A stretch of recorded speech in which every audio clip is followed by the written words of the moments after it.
नमस्कार साथियों, स्वागत है आपका कक्षा 10 की क्लास। आज हम केंद्र सरकार का अध्ययन करेंगे। देखिए, केंद्र सरकार के अंदर हम सबसे पहले सरकार क्या होती है और राज्य क्या होता है, पहले हम उसको समझ लेते हैं। देखिए, राज्य एक लोगों की भावात्मक अवधारणा होती है जिसके साथ लोगों की भावनाएं जुड़ी होती है अपने राज्य के प्रति। कि भाई, जैसे अगर इसको मैं आपको समझाने के दृष्टिकोण से यूं कहूं कि मैं राजस्थानी हूं या मैं बंगाली हूं, मैं गुजराती हूं, तो ये क्या है कि हमारी भावनाएं जुड़ी हुई है हमारे राज्य के साथ। ठीक है ना। तो जैसे ही हम कहते हैं कि हम राजस्थानी है, तो राजस्थानी होने की हमारे अंदर एक भावनाएं उत्पन्न होती है, एक गर्व महसूस होता है कि हम राजस्थानी हैं। कहीं भी देश में या कहीं और अन्यत्र जाएं तो हम अपने आप को राजस्थानी के नाम से परिचय देते हैं हमारा। ठीक है ना। तो राज्य क्या है, एक भावनात्मक अवधारणा है ना। तो भावनात्मक अवधारणा है और राज्य एक अमूर्त संस्था है जिसकी कोई मूर्त नहीं है, जिसका कोई आकार नहीं है। अब देखिए, राज्य एक अमूर्त संस्था है, उसकी कोई मूर्त नहीं, उसका कोई आकार नहीं।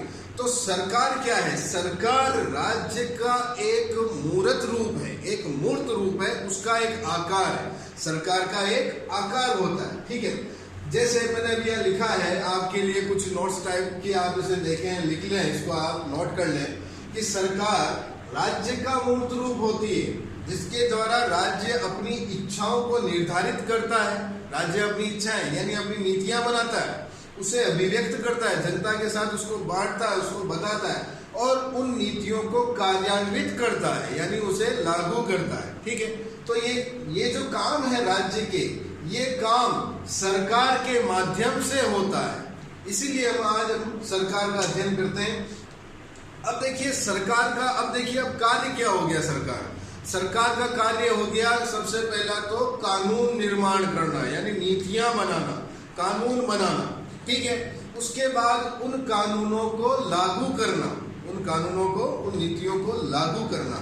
फिर उसके बाद जो उस सरकार ने नीतियां बनाई, कानून बनाए हैं, ये कानून जब कोई व्यक्ति इन कानूनों की पालना नहीं करता है, जब कोई व्यक्ति इन कानूनों की पालना नहीं करता है, तब उन्हें उन कानूनों की पालना करने के लिए उन्हें समझाना बुझाना, और यदि फिर भी कोई नहीं करता तो उन्हें उचित सजा का प्रावधान भी सरकार द्वारा होता है, दंड का प्रावधान भी सरकार द्वारा होता है। इसी संबंध में गार्डनर ने एक डेफिनेशन दी, एक परिभाषा दी है कि सरकार वह अभिकरण है, सरकार वह अभिकरण या मशीन है जिसके द्वारा राज्य की नीतियां निर्धारित की जाती है, सामान्य मामलों को नियमित किया जाता है तथा सामान्य हितों को उन्नत किया जाता है। कि जैसे कि जनता के हितों को उन्नत किया जाता है, उनको आगे बढ़ाया जाता है। तो ये गार्डनर की परिभाषा काफी यूजफुल है।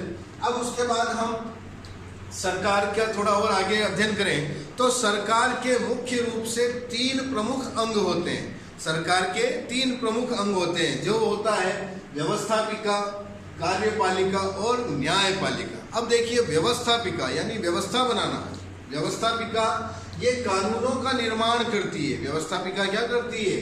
कानूनों का निर्माण करती है। और कार्यपालिका ये उन कानूनों को लागू करती है, उन कानूनों को लागू करती है। और न्यायपालिका का कार्य ये है कि व्यवस्थापिका द्वारा बनाए कानूनों की रक्षा करना, और यदि कोई व्यक्ति इन कानूनों का उल्लंघन करता है, समझाने पर भी नहीं मानता है, कानूनों का उल्लंघन करता है, तो उसे उचित दंड देने का कार्य न्यायपालिका के अधिकार क्षेत्र में होता है। ठीक है। अब देखिए, भारतीय दृष्टिकोण में हम पढ़ें सरकार, तो व्यवस्थापिका जो कानून निर्माण करती है, ये 2 तरह की व्यवस्थापिकाएं हमारे भारत में उपस्थित है। पहली है संघीय व्यवस्थापिका और राज्य व्यवस्थापिका। देखिए, संघीय व्यवस्थापिका पूरे भारत में केंद्र सरकार मतलब कि केंद्रीय स्तर पर होती है, जबकि राज्य व्यवस्थापिका ये राज्य स्तर पर होती है। अब देखिए, संघीय व्यवस्थापिका के अंदर हम अध्ययन करेंगे संसद का। देखिए, संसद भारतीय संविधान के अनुच्छेद 79 में ये उल्लेख किया गया है कि एक संघीय व्यवस्थापिका होगी या एक संसद होगी जो राष्ट्रपति और 2 सदनों से मिलकर बनी हुई होगी। अब ये 2 सदन होते हैं, लोकसभा और राज्यसभा, लोकसभा और राज्यसभा। अतः हम क्या समझे कि अनुच्छेद 79 क्या कहता है कि भारतीय संसद के अंदर राष्ट्रपति और 2 सदन, जिसमें एक लोकसभा है और एक राज्यसभा है, इनसे मिलकर संसद का निर्माण होगा। ठीक है, अब देखिए हम लोकसभा का अध्ययन कर लेते हैं। यहाँ पर देखिए लोकसभा का लोकसभा के अंदर जो सदस्य होते हैं, इन सदस्यों की संख्या संविधान में पूर्व में 500 निर्धारित की थी, यानी पूर्व में 500 सदस्य लोकसभा में थे। फिर वर्तमान में जब जैसे जैसे समय बीतता गया तो यहाँ कुछ संविधान में संशोधन करके आज वर्तमान में ये सदस्य संख्या 552 हो गई है, जिसमें से 530 सदस्यों का चुनाव राज्यों से होता है और 20 सदस्यों का चुनाव केंद्र शासित प्रदेशों से होता है। और बाकी जो बचे हुए 2 सदस्य हैं, इन सदस्यों का चुनाव नहीं होता, इनका मनोनयन होता है, जिससे राष्ट्रपति अपने मन से इनको चुनता है, इनको मनोनीत करता है। और ये भारतीय एंग्लो इंडियन सदस्य होते हैं, 2 सदस्य जो होते हैं जिन्हें राष्ट्रपति मनोनीत करता है लोकसभा के। ठीक है, अब आगे देखिए इनका चुनाव कैसे होता है, इन सदस्यों का चुनाव या निर्वाचन कैसे होता है। इन सदस्यों का निर्वाचन भारतीय नागरिक, वह भारतीय नागरिक जो 18 वर्ष या 18 वर्ष पूर्ण कर चुका है, वह लोकसभा के सदस्यों का चुनाव करता है अपने मत को देकर या मतदान के अधिकार का उपयोग करके, वयस्क मताधिकार का उपयोग करके हम सांसदों को चुनते हैं। सांसद वो भी लोकसभा के सांसदों को चुनते हैं, राज्यसभा के सांसदों को नहीं चुनते। और ये प्रत्यक्ष चुनाव होता है, प्रत्यक्ष चुनाव होता है, हम इनको डायरेक्ट चुनते हैं। अब देखिए इन सांसदों की, इन लोकसभा सदस्यों की योग्यताएं क्या होनी चाहिए कि भाई सबसे पहली बात तो वह सदस्य, वह सांसद भारतीय नागरिक होना आवश्यक है, वह भारत का नागरिक होना चाहिए। ठीक है, उसके बाद उसकी उम्र 25 वर्ष या उससे ज्यादा होनी चाहिए। ठीक है, फिर तीसरी योग्यता के अंदर कि वह राज्य सरकार या केंद्र सरकार के अधीन किसी भी लाभ के पद पर ना हो, यानी सरकार से उसे किसी तरह का कोई लाभ नहीं हो रहा हो, तो ऐसे सदस्यों को सांसद के चुनाव में अपना वो खड़ा हो सकता है, चुनाव लड़ सकता है। फिर उसके बाद न्यायालय द्वारा किसी व्यक्ति को पागल या दिवालिया घोषित ना किया गया हो, यदि वह पागल या दिवालिया घोषित किया गया हो तो ऐसे सदस्य चुनाव, लोकसभा के सदस्यों के रूप में चुनाव नहीं लड़ सकते, वह खड़े नहीं हो सकते।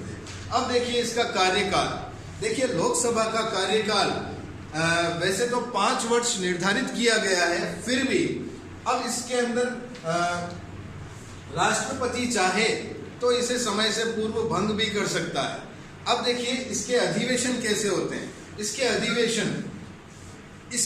अधिवेशनों को राष्ट्रपति वही बुलाता है और इन्हें स्थगित करने का अधिकार भी उन्हें होता है। राष्ट्रपति इनके अधिवेशनों को बुलाता है और इन्हें स्थगित करने का अधिकार भी उनके पास होता है। और 2 अधिवेशनों के मध्य 6 माह, कम से कम 6 माह का अंतराल होना आवश्यक है। और मतलब कि 6 माह के अंदर अंदर दूसरा अधिवेशन स्टार्ट हो जाना चाहिए, शुरू हो जाना चाहिए, इससे ज्यादा का अंतराल नहीं होना चाहिए।